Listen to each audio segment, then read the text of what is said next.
You're listening to HowStreet.com radio, available online at TalkDigitalNetwork.com. Welcome to HowStreet.com radio, the online source for market opinions. Here is Jim Goddard. My guest is Mark Leibovit, editor and publisher of the Leibovit VR newsletters, also known as VRTrader.com. He's speaking to us from Arizona. Welcome back to the show. Glad to be here for an uneventful week. Very much so. The stock markets, how are they reacting to all the trouble in the Middle East and beyond now? Well, predictably down. And the Middle East all was coincident with cycles that indicated that we could be in for some trouble here in the February-March period, which I've been banging the table on for a while, but, generally ignored by most people, and they don't think very much about seasonal patterns or lunar cycles or, all the other kind of factors, eclipses that are occurring, both lunar and solar. A lot of events here, and we can go over all those in a little bit more detail. But, without getting into the politics of the whole thing, and I have, very strong feelings, and so forth about it, but people read my newsletter know where I'm coming from. The bottom line, the markets were in trouble, and maybe they were anticipating these events. It's interesting, though, the sell-off we had the last couple of days, the Dow was down like 1,100 points during the day today, and I think it only closed down under 800. But, looking at the charts, and particularly the S&P, it was actually lower a couple of days ago than it was intraday today. So we sort of tested that low, looking at the spiders. That's around the 6,600 to 669, so that'd be 6,690 in the S&P, and we didn't quite get that low today. Got closer to that 6,750 area. But for people who subscribe to my letter can see the chart showing my negative volume reversals for the last several weeks, saying watch out, we could get a sell-off. So the thing we have to think about here is it over yet? As we run through this March period, we're not even talking about April. April's got historically just a lot of negative things in April. I usually publish that list, all kinds of crazy events around the world and in the previous centuries that occur in April that are pretty negative. But in particular, March, the Ides of March, everybody jokes about, but you had, of course, the vernal equinox coming up here around the 22nd. And historically, there are times where you hit big lows. So is this just a big sell-off into a big buying opportunity? If you remember last year in April when Trump announced the tariffs, on that Liberation Day, that was in April, and it was a huge market crash at that point. I don't know if it's going to stretch into April or not, or in that time frame anything is possible, but definitely, warned that into the end of the first quarter and possibly into the second, we could see some volatility. So I have no confirmation yet that it's over, but we were due for it. And if you look at the charts, in the S&P in particular, there are much lower levels that the market, I think, needs to go to correct the run-up. And we've already seen big corrections in the high-tech stocks, Jim. We've already talked about that. The Magnificent Seven is now the Unmagnificent Seven in terms of their performance. So we don't go over each of those stocks, but everything from Netflix to Microsoft and all the big names had corrective issues. A lot of high tech names, Nvidia, darling of Wall Street, failed after its earnings report last week, and we were actually short using an inverse ETF playing that, and I don't think Nvidia's done on the downside either. So by the same token, if you remember the headline we had in our report, I think it was last week, was the rally in the Dow to a new high at 50,000 in the last couple of weeks, a bear trap. A bull trap, that is. If it was bearish. And sure enough, that was a correct observation. We were seeing money move out of the Mag 7 names into more conservative names, most of which are in the Dow Industrials here in the U.S., low names like Procter & Gamble or Home Depot and General Mills and, stuff like that. So that was driving the Dow up, even though most of the market was weak, particularly in the technology sector. So, there's a question mark, where the low is. Did we see it now, or are we going to see it in the next 30 days, and we need to see technical confirmation of that? It was a little encouraging today to see the lows from a couple of days ago hold in the S&P, but that's not full, confirmation yet. And as I said, I still have much lower targets, but it could come later in the year as well. And we have what is known out there. Many people don't talk about it. In fact, they never talk about it. Is the working group of financial markets that Ronald Reagan created back in 1988, and it's fondly referred to as the Plunge Protection Team, which is a not so secret group that, in addition to other powers that the government has, there's a Equity Stabilization Act and the Gold Reserve Act from the 1930s and all kinds of stuff we can talk about. But government can get in there and support the markets based on what his executive order and previous legislation that exists. So, I'm always, when you see the market recover after sharp sell-offs, it's more than likely the Plunge Protection Team out there. A lot of reasons why they would do that, the political and other reasons, of course. So when we have a midterm election coming up in November, and the other big story this week, of course, I don't have to tell you, and people know what's going on, in the Mideast. Crude oil, shot up dramatically, over $80 a barrel, and which is still cheap compared to how high it's been in the last couple decades. But that helps some of the oil stocks, but concerns everyone regarding inflation risks and the cost of gasoline and so forth.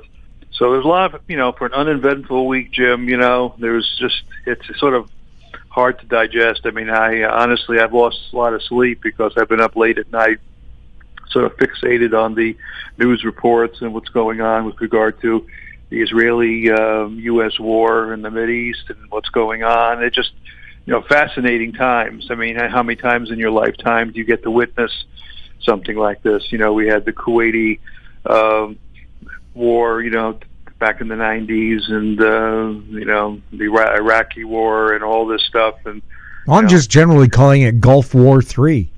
Yeah, Gulf War, right. I remember staying up late at night decades ago watching the news and just seeing what was happening and watching the explosions in the sky and all the crazy stuff going on out there. But, this is, getting into the politics a little bit, there's absolutely needed to be done. I mean, we've been at war, the West, in particular the U.S., with Iran for 50 years. I mean, it was when I was a kid. I was in my late 20s. I remember working for a brokerage firm in Chicago when the Americans were, captured in Iran, and all the stuff that went on back there, and all these decades dealing with this criminal organization or theory or government or whatever you want to call it that runs that country. And so it's nothing new. I mean, basically we had to resolve a war that's been going on for 50 years, and now that they've bombarded some of our allies and other non-participating nations, in the Mideast, the sympathy against them has grown even more.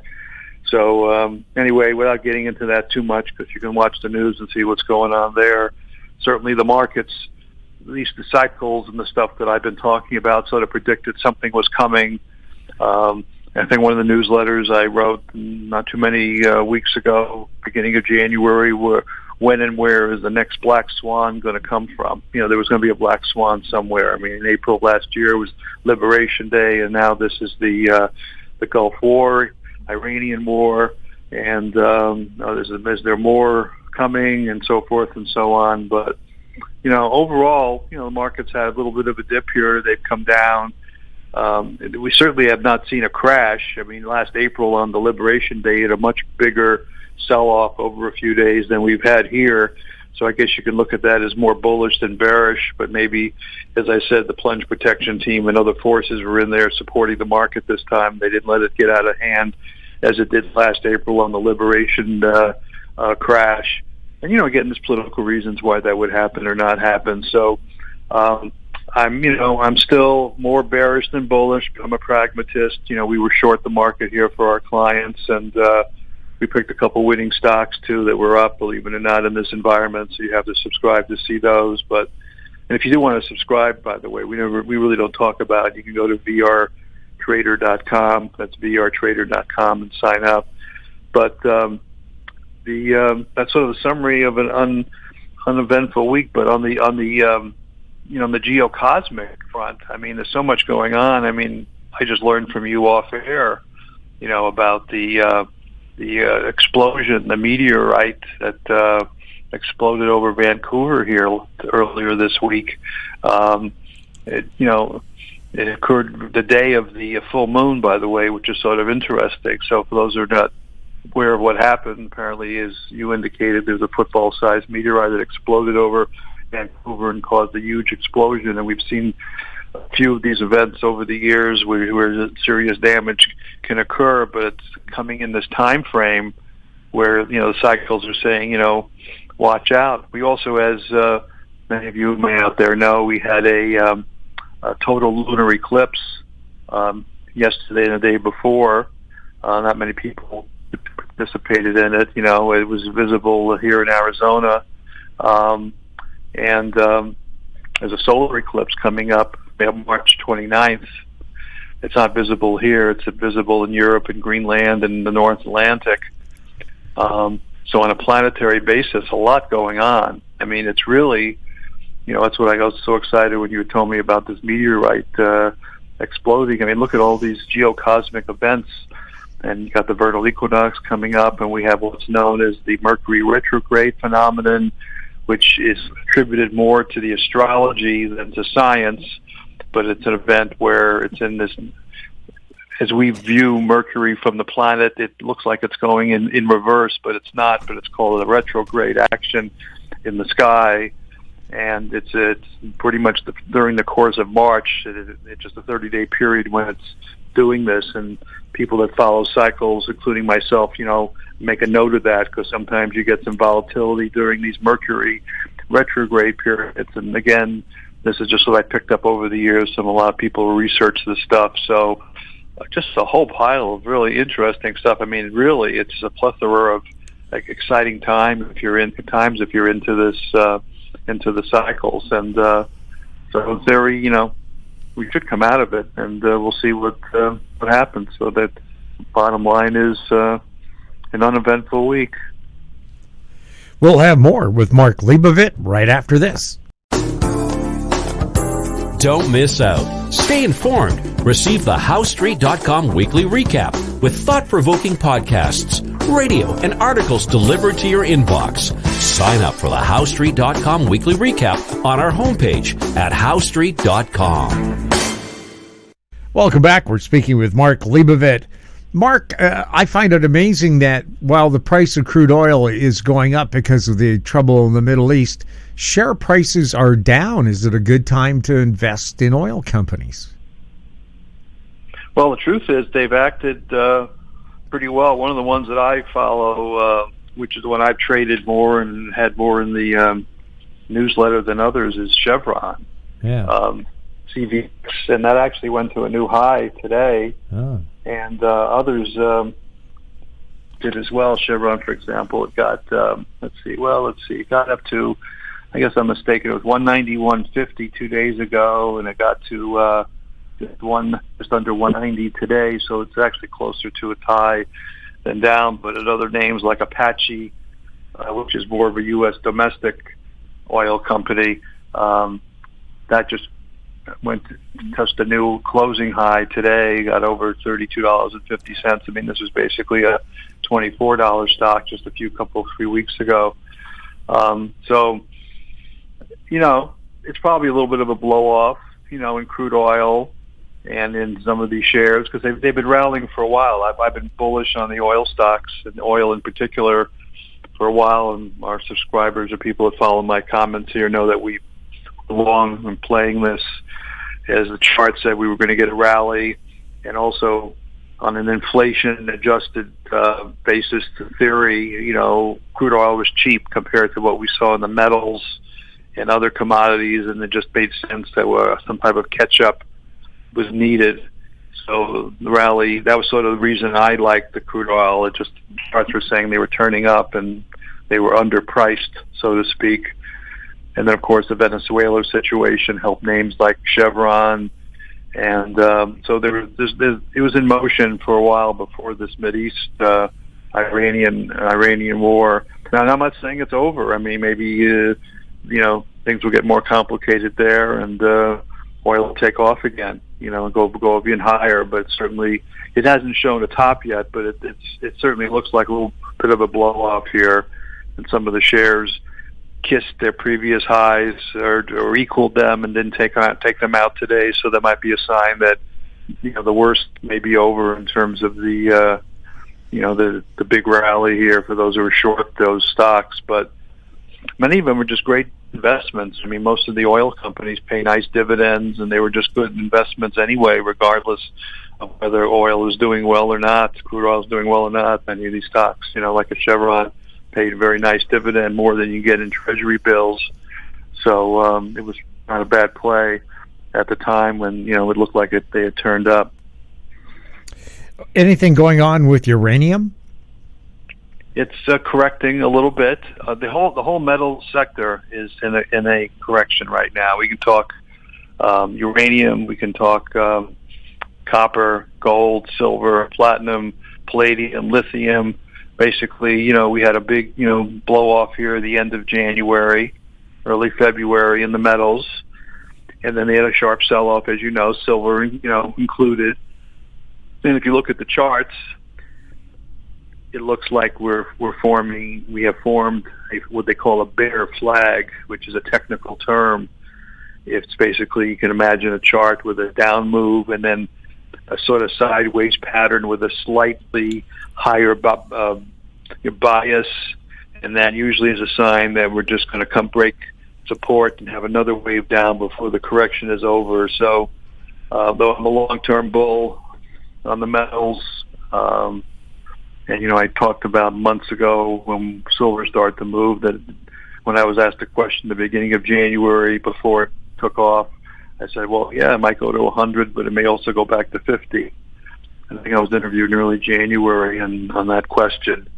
So it went over 100, went to 120, 225, or whatever the number was. And it may go to 50. So we'll see. But the technical formation here is, I'm interpreting it as mildly bearish. But if we break out of the recent high and on this little channel that we're in, we're looking at a technical channel on the chart, then I suppose we can retest the highs and take off again. But the overall thinking is that we had a big blow off, we're correcting, and we may not be done with the correction in the metals yet, since they had such a huge move. And also there's that expression which you've heard millions of times, they throw the baby out with the bathwater. So when the markets come down, as they did today, you saw gold and silver and metals all down today. Even though stocks were down, you'd think they would go inverse, but they went in sympathy. So I remember even during the crash in 1987 and other crashes, gold didn't do so well. When people have to sell positions to raise money, they sell everything, including the gold, and when they need cash. And this time may be different, but that's sort of the pattern. So long-term bull, short-term concern. Hopefully I'm wrong on the short term and it just takes off again. If you subscribe to my annual forecast model, which is another product on our website at vrtrader.com, we have a sketch of the zigs and zags for not only the Dow Industrials, but all the metals, major metals, how we see them trading during the course of the year. So you may want to sign up for that because it's been reasonably accurate. It also covers Bitcoin and other markets as well. So it's on sale now, by the way. You can get 50% off of the annual forecast model, but if you use the promo code half off. But it's something, if you're serious about the markets, you may want to take a look at it. I've only been producing that model since 1987, and I wouldn't have been doing it all these years if it didn't have some real accuracy to it. Any ideas on what Bitcoin's going to do? It's acting a little better here. It's a pattern not too dissimilar to what we see in the metals.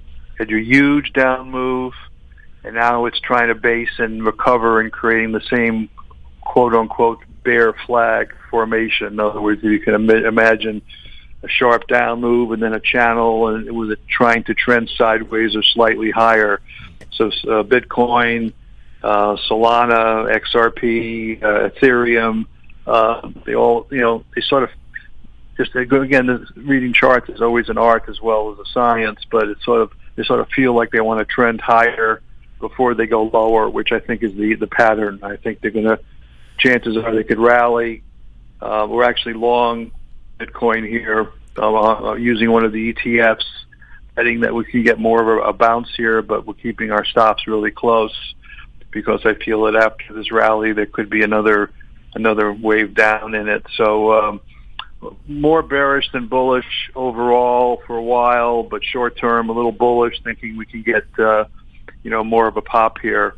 So just watching the numbers really carefully. If you're not in Bitcoin or the cryptos, I would say the overall trend is still up.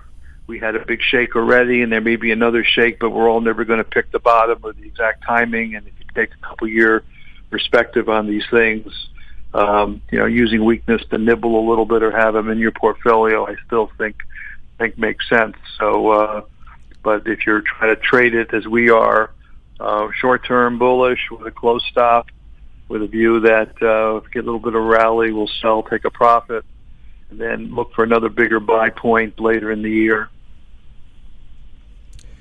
Mark, anything else we should keep a close eye on right now? I was going to cover the geocosmic more, but we did so much already covering that. I mean, there's so much we've already discussed, so I think that pretty much winds it up for now. Just exciting time here in the market, a lot of trading opportunities, and we are seeing some individual names do their own thing. And I'll just mention like one stock, for example, which I'm trading myself, and I also have in the newsletter Netflix, which had a big washout in the last 3 months because it was going to acquire Warner Brothers Discovery, and that deal is off. So the stock has been sort of trending up and improving, and it was probably one of the only stocks, I mean, you can probably count them on your hand, that was actually up today and the last couple of days showing buying interest, even though the markets were down. And I think it's because they killed it so much. It was down almost like 100 points from its high, that it was due for a technical bounce, and plus the fact they don't have to do they're not doing the deal now, and the deal was called off. That takes downward pressure off the stock. So, there's always something. There's an expression. You got to give Jim Cramer, I guess, the credit for that. There's a bull market somewhere, and we try to find it. Right? There's always something moving to the upside, for whether news or fundamental technical reasons. So that was just one of them. But no, just exciting. I'm telling you, I've had very little sleep watching the news and staying on top of this, because this is the reason why you're in the markets. I mean, this volatility is so exciting if you're a trader, just looking, seeing the big swings and searching out both buy and sell opportunities in this type of market. It just a nice steady sideways uneventful market puts me to sleep. I mean, I love the volatility. This is the adrenaline that has kept me going all these years. So I'm really grateful to see it, but I probably need to catch up on my sleep. Mark, thank you so much for chatting with us. Thank you. Take care. My guest has been Mark Leibovit, editor and publisher of the Leibovit VR newsletters, also known as vrtrader.com. If you have any questions for Mark, you can send them to info@housestreet.com, and we'll ask those questions for you. Our popular YouTube channel is Talk Digital Network. Find us on X @Housestreet. We're also on Facebook. I'm Jim Goddard. Thank you for listening. Comments made on Housestreet.com radio are an expression of opinion only and should not be construed in any matter whatsoever as recommendations to buy or sell any financial instrument at any time. Available online at TalkDigitalNetwork.com. Housestreet.com radio is a production of House Street Media Incorporated.